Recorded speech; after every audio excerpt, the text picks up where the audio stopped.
ಅಂತಲೂ ಅಲ್ಲ. ಬಹಳ ಕಡಿಮೆನೇ ನಾವು ಭೇಟಿಯಾಗಿರೋದು. ಆದರೆ ಆ ಭೇಟಿಯಲ್ಲಿ ಬಹಳ ಆತ್ಮೀಯತೆ ಇರ್ತಾಯಿತ್ತು. ಅವರ ಹುಟ್ಟಿದ ಸಂದರ್ಭದಲ್ಲಿ ಯಾವತ್ತೂ ಮಿಸ್ ಮಾಡ್ಕೊತಾ ಇರಲಿಲ್ಲ.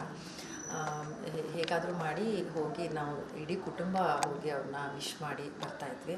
ಅದು ಬಿಟ್ಟರೆ ಹಾಡಿನ ರೆಕಾರ್ಡಿಂಗ್ ಸಂದರ್ಭದಲ್ಲಿ ಬಹುಶಃ ಒಂದು 2-3 ಸಲ ಅಷ್ಟೇ ಅವರು ರೆಕಾರ್ಡಿಂಗ್ ಟೈಮಲ್ಲಿ ಬಂದಿದ್ದು. ಅದು ಬಿಟ್ಟರೆ ಅವ್ರ ಮನೆಯಲ್ಲಿ 1-2 ಸರಿ ಮೀಟ್ ಮಾಡಿರೋದು. ಹೊರಗಡೆ ವೇದಿಕೆಗಳಲ್ಲಿ, ಕಾರ್ಯಕ್ರಮಗಳಲ್ಲಿ, ಸ್ಟೇಜ್ ಮೇಲೆ ಮತ್ತು ಆಫ್ ದ ಸ್ಟೇಜ್ ನಾವು ಮೇಲೆ ಹಾಡ್ತಾ ಇರ್ತಾಯಿದ್ವಿ, ಅವ್ರು ಕೆಳಗಡೆ ಕೂತ್ಕೊಂಡು ಕೇಳ್ತಾಯಿದ್ರು. ಆಮೇಲೆ ಹೋಗಿ ಮಾತಾಡ್ಸಿದ್ರು. ಈ ರೀತಿಯಾದಂಥ ಸಂದರ್ಭಗಳೇ ಹೆಚ್ಚು. ಬಿಟ್ಟರೆ 1-2 ಫ್ಯಾಮಿಲಿ ಫಂಕ್ಷನ್ಸು ಈ ಥರದಲ್ಲಿ ಮೀಟ್ ಮಾಡಿರೋದು. ಸೊ ಈ ಎಲ್ಲ ನಾವು ಮೀಟ್ ಮಾಡಿದಾಗಲೂ ಯಾವತ್ತೂ ನಮಗೆ ಅವ್ರ ಕೋಪದಿಂದ ಇದು ಮಾಡ್ದಂಗೋ ಅಥವಾ ಏನಕ್ಕೆ ಹಿಂಗೆ ಮಾಡಿದ್ರು ಅನ್ನೋ ಥರ ಯಾವತ್ತೂ ನಮ್ಗೆ ಅನಿಸಿಲ್ಲ. ಯಾವಾಗಲೂ ಭಾಳ ಪ್ರೀತಿಯಿಂದ, ಭಾಳನೇ ವಿನಯದಿಂದ, ಅಂದರೆ ನಿಂಗೆ ಒಂದು ಸರಿ ಮೀಟ್ ಮಾಡಿದ್ರೆ ಅವರ ಅಭಿಮಾನಿಯಾಗೆ ಆಚೆ ಬರಬೇಕು, ಆ ರೀತಿಯಾದಂಥ ಒಬ್ಬ ವ್ಯಕ್ತಿ. ಮೇಡಮ್, ಈ ಇನ್ಸಿಡೆಂಟ್ ನಡೆಯೋಕ್ಕಿಂತ ಮೊದಲು ಲಾಸ್ಟ್ ಮೀಟ್ ಎಲ್ಲಾಗಿತ್ತು, ಆವಾಗ ಹೇಗೆ ವರ್ತನೆ ಮಾಡಿದ್ರು, ಮಾತಾಡ್ಸಿದ್ರಾ, ಹೆಂಗಿತ್ತು? ಕೊನೆಯದಾಗಿ ರೀಸೆಂಟಾಗಿ ನಾವು ಮೀಟ್ ಮಾಡಿದ್ದು ಸೌಂದರ್ಯ ಜಗದೀಶ್ ಅವರ ಮಗಳ ಮದುವೆದು ಒಂದು ಫಂಕ್ಷನಲ್ಲಿ. ಯಾಕೆಂದರೆ ನಾನು ಸ್ವಲ್ಪ ಲೇಟಾಗಿತ್ತು ಹೋಗಿದ್ದು, ಅವರು ಕೂಡ ಲೇಟಾಗಿ ಬಂದಿದ್ದರು. ಭಾಳಷ್ಟು ಜನರು ಬೇರೆಯವರು ನಟರು ಎಲ್ಲ ಇದ್ದರು.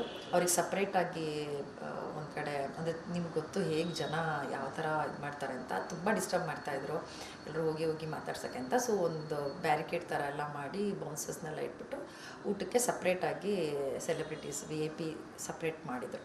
ಅಲ್ಲಿ ಅವ್ರ ಜೊತೆ ಕೂತ್ಕೊಂಡು ಊಟ ಮಾಡಿದ್ದು. ಮತ್ತು ನಾನು ಅವಾಗ ಬರ್ಡೇಗೆ ಅವ್ರಿಗೆ ವಿಶ್ ಮಾಡೋಕ್ಕಾಗಿರಲಿಲ್ಲ, ನಾನು ಇರಲಿಲ್ಲ, US ಅಲ್ಲಿದ್ದೆ. ಹಾಗಾಗಿ ಹೋಗಿ ಫಸ್ಟ್ ಹೋಗಿ ಮಾತಾಡಿಸಿ ಬರ್ಡೇ ವಿಶಸ್ ಹೇಳಿದೆ. ಅದೇ ಅದರಲ್ಲಿ ಏನು ವ್ಯತ್ಯಾಸನೇ ಇಲ್ಲ.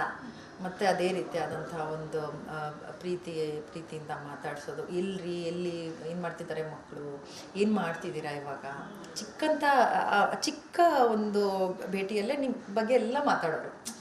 ಏನು 2 ನಿಮಿಷ 3 ನಿಮಿಷ ಮಾತಾಡಿದ್ರೆ ಹೆಚ್ಚು ಆ ಟೈಮಲ್ಲಿ. ಅಷ್ಟರಲ್ಲೇ ಹಸ್ಬೆಂಡ್ ಹೇಗಿದ್ದಾರೆ, ಮಕ್ಳು ಹೇಗಿದ್ದಾರೆ, ಏನು ಮಾಡ್ತಿದ್ದಾರೆ, ಏನು ಕ್ಲಾಸ್ ಓದ್ತಾ ಇದ್ದಾರೆ, ಅಷ್ಟು ದೊಡ್ಡವರಾಗ್ಬಿಟ್ಟಿದ್ದಾರೆ, ನೀವೇನು ಮಾಡ್ತಾಯಿದ್ದೀರಾ, ಆಯ್ತು ಬನ್ನಿ ಊಟ ಮಾಡಿ ಕೂತ್ಕೊಳ್ಳಿ, ಈ ರೀತಿಯಾಗಿ. ಬಟ್ ಅದಾದಮೇಲೆ ಮತ್ತೆ ಮನೆಗೆ ಹೋದ್ಮೇಲೆ ಕಾಲ್ ಮಾಡಿದರು.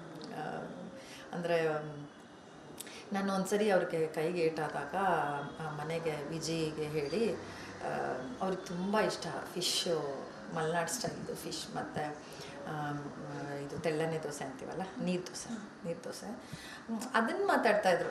ಎಲ್ಲಿ ಅಮ್ಮ ನೀವು ತೊಗೊಂಡು ಬಂದೇ ಇಲ್ಲ, ಹಂಗೆ ಅಂದ್ಬಿಟ್ಟು ತುಂಬ ಇದಾಗಿ ಮಾತಾಡಿ ಪ್ರೀತಿಯಿಂದ ಮಾತಾಡಿದ್ರು. ಆ್ಯಂಡ್ ಆ ಟೈಮಲ್ಲಿ ನನ್ನ ಮಗನೂ